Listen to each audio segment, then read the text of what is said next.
Hello everybody and welcome back, and let us continue. Basically from here what we want to do is, first of all, we want to find out the name of the database included in this server. Now, in order for us to do that, we use this command. So let us just add 2 for the user ID, apostrophe, and then once again union select. And then what we want to do is basically add 2 functions that will give us the name of the database and the name of the users linked to the database. So database and then 2 parentheses, which is the syntax for the functions in the code, then comma users, and then again 2 parentheses. And at the end we add hashtag and then the apostrophe. So let us just run this. Oops, function DVA users does not exist. So let's see what's up with that. Let me just try it like this. Function DVA users doesn't exist. So let me just check out why does it give that. It should exist. Or maybe it is user. Yeah, it was a user, so it's not the users and then parentheses, it is user and then parentheses. So as we can see, we got the name of the database with this function, and the name of the database is DVWA, and the name of the user that is correspondent to that database is DVA at localhost. Now that we got the name, we want to go further on, and let us run our next command, which we will type right here. So 2 as an ID, and then we type here again union select, then follow up with me right here. So SCHEMA underscore name, and then comma 2 from information underscore schema dot schemata, I believe that is how it is pronounced, and then we at the end specify the comment once again. Now let me just run this and then I will explain what did I run. As we can see right here, the information underscore schema has basically all configuration and information for the MySQL database. So the DVWA should be the database for this application. Now, this might be a little bit hard for you at the moment, especially if you do not have any previous SQL knowledge or knowledge about SQL injection. This is basically some of the advanced part for this, so it might take you a few times to rewatch this and search on the internet a few things in order to understand this fully, but that's okay. We'll continue right here, so you will have the material to practice once you learn all of this. Now let's just continue. So we ran this command right here, and we can see that the DVWA is the database for this server, for this application. Now the information, now we should send the query for tables in order to find out what tables are in the DWA database. And we can do that with this command. So we start off with the ID once again, and then union select, then we want to select table underscore name, comma 2 from information underscore schema dot tables, where table schema equals apostrophe DVWA, which is our database. And then we specify the hashtag for the comment, and we end it with the apostrophe. We use the hashtag as a comment, so it should ignore the rest of the code that comes after the hashtag. So as we can see right here, we got 2 tables. One of it is guestbook and the other one is users. Now you as an attacker will most likely be interested in this table called users, as it possibly could have some passwords and usernames or any other valuable information in it. So after we discover the tables, we want to basically discover the columns in those tables, and we will target this table right here, which is the users table. Now we want to find out what columns are there in that table, so we type here to apostrophe union select, and also, by the way, this union select you can also type in smaller letters. It doesn't have to be capital, so you can type everything in smaller letters. I just type it in capital in order to differentiate the SQL commands from the tables and columns and all of that. So I will continue with the capital letters. So union select. Now what we want is to select column name. We also want to select the column type from information underscore schema dot columns. Now in the previous one we selected from the information underscore schema dot tables, and now we want to select from information underscore schema dot columns, where table underscore schema, let me just see, oh, I didn't type it well, so schema equals apostrophe DVWA and table underscore name equals users. And of course we end with our hashtag and then apostrophe.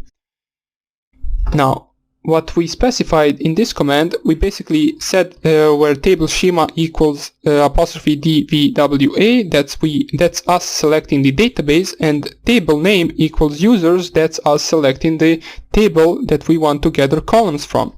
So if we run this right here, you will see we get a bunch of these columns in the table users. So this is our command right here.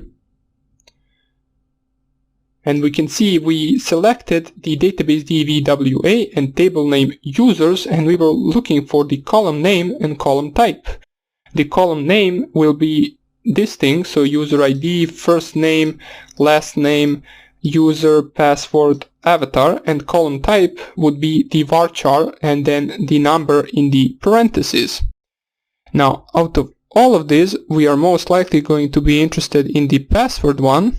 As we can see, for the password there is specified the 32 characters as a max for that particular input. And now that we got that, we basically want to gather all of this information and print them out on the screen. You do not want to print out just passwords, since you won't be knowing to who that password belongs. What we want to do, we want to basically print out the first name, last name, and then the user and password for that first name and last name, so we know to who that username and that password belongs to. And for that we will use a special command called concat, which will basically, as it says, concat two things for us, since we only can output two things with this application, which is the first name and the surname. So we want to be able to print all of the information in these two outputs. So what we will do, we will print the user ID, first name and last name in the first name input, in the first name output, and we will print out the username and password under the surname output. Now let me see what I mean by that. So we'll type our last command with this. So 2 for the ID, then the apostrophe, and then what we want to do is union select. And now we want to concat. First thing we want to concat would be the user ID. So user ID, as we see it right here, it is a column in the users table. So we want to split it with the dash, so we know where it ends. So we split it with dash, we add first name to it, which is the second column in the users table. You can see it right here. And then we split that by the empty space. So just open up apostrophe and then empty space and then another apostrophe and then comma, and last thing we want to print under the first output, which is last name.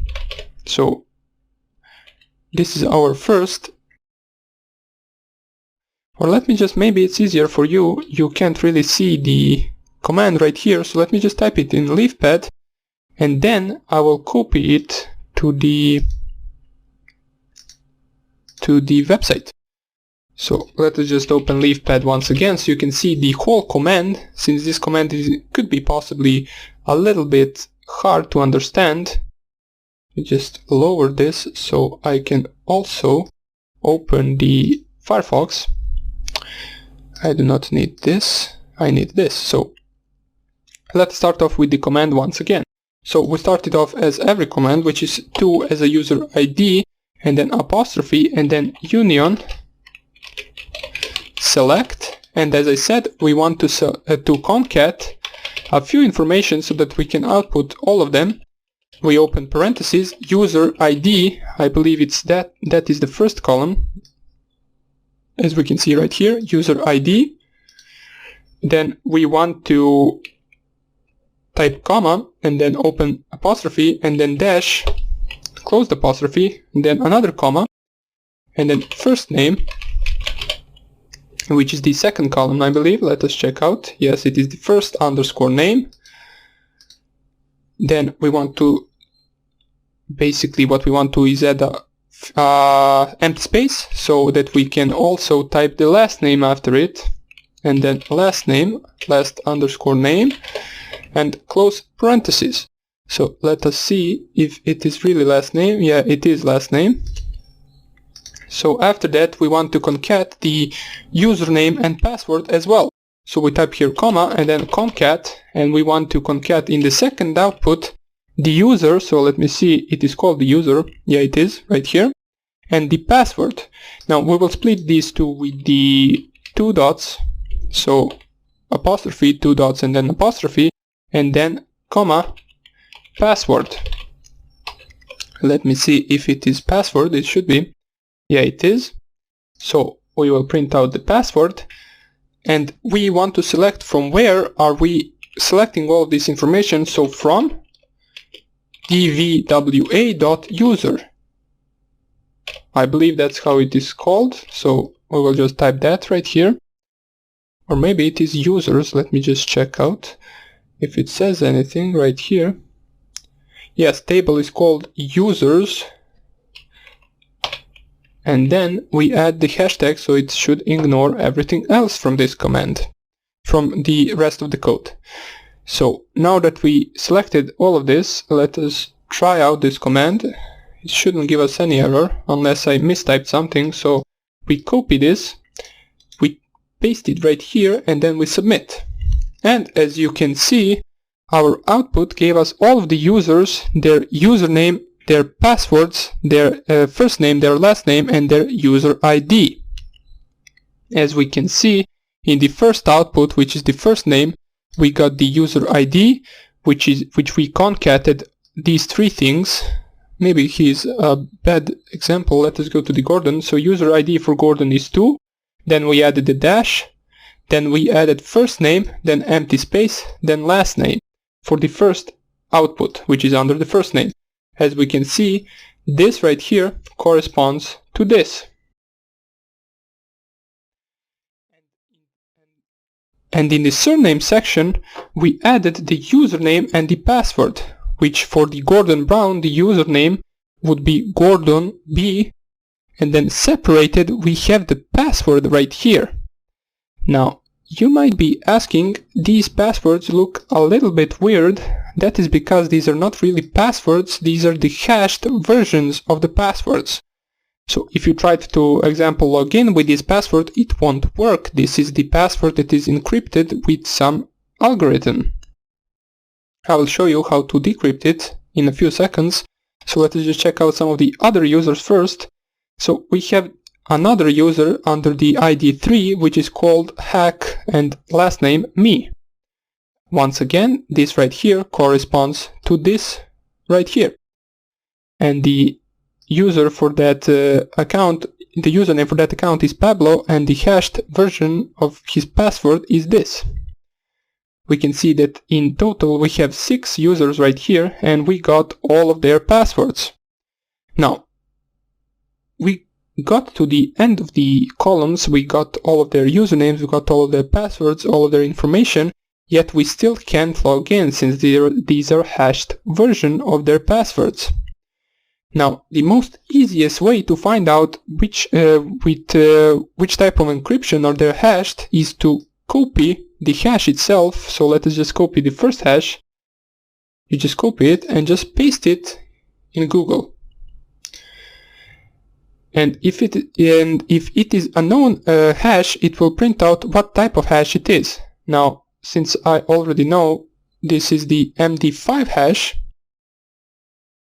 and there are a bunch of MD5 hash websites that are used to decrypt the hash itself. As we can see, the hash MD5 is admin. So the password for the admin account is admin, as we already knew. But let us try to also decrypt all of these other passwords. So now that we know that the hash type is MD5, all of the other passwords will also be the hash type MD5. So let us just type in the Google simply MD5 decryptor, and here we can just go onto the first link, for example, it doesn't even matter. List your MD5 hashes. So stated, let me just see where do we type it, or let me just go to this one, free and fast MD5 encryption. Wait, I do not want to encrypt, I want to decrypt.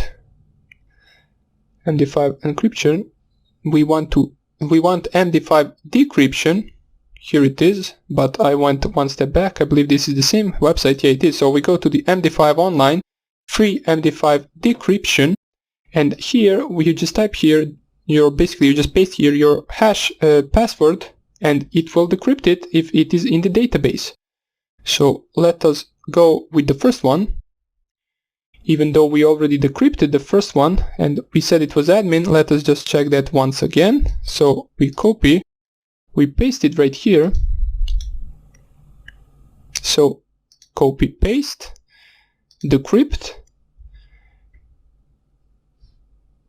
and it gives us some of the, so let us just select all images with cars.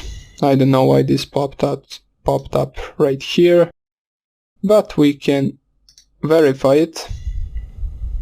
Hopefully it doesn't go on with thousands of these screens. Okay, I believe it is over.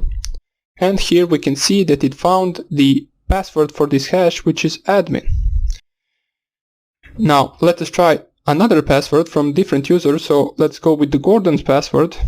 We copy Gordon's hashed value of that password and we type it right here. So paste, decrypt, and once again we get this confirmation. And I also don't know why this asks, but it doesn't really matter. Let us just click OK, and let's see what Gordon's password is. And Gordon's password is ABC123. Now you can also decrypt everyone's password right here, and if you are wondering how this works, you can just read it right here. It says MD5 is a 128-bit encryption algorithm which generates a hexadecimal hash of 32 characters regardless of the input word size. Now how this website works, it basically has a huge database of hashed passwords, and they are hashed and they are decrypted passwords. As we can see, there are over 1,000 billion passwords in this database, and most likely all of these hashed version of passwords, will be in that database, and you can check that. So let's just go on with all of these hashed versions. We can just type it right here, paste it, decrypt it, and it will store front. So let us just select the store front and let us decrypt the password. So for the HackMe account, the password is Charlie. Now let us not go over all of these passwords, since it always asks me for some, either to select cars from the pictures or storefronts. It doesn't even matter, so I won't be bothering with the rest of the passwords. You can check them out if you want to, just to check what the passwords for these accounts are. I believe they are all in this database right here, since it is a huge database. And that's about it. So we successfully exploited the SQL injection. We manually exploited, which is the advanced part from this. So there are a bunch of tools that automate this process, but it is good to know how this process works, and it is good to do it manually a few times in order for you to understand it. And then later on you can use other tools if you want to in order to automate this process.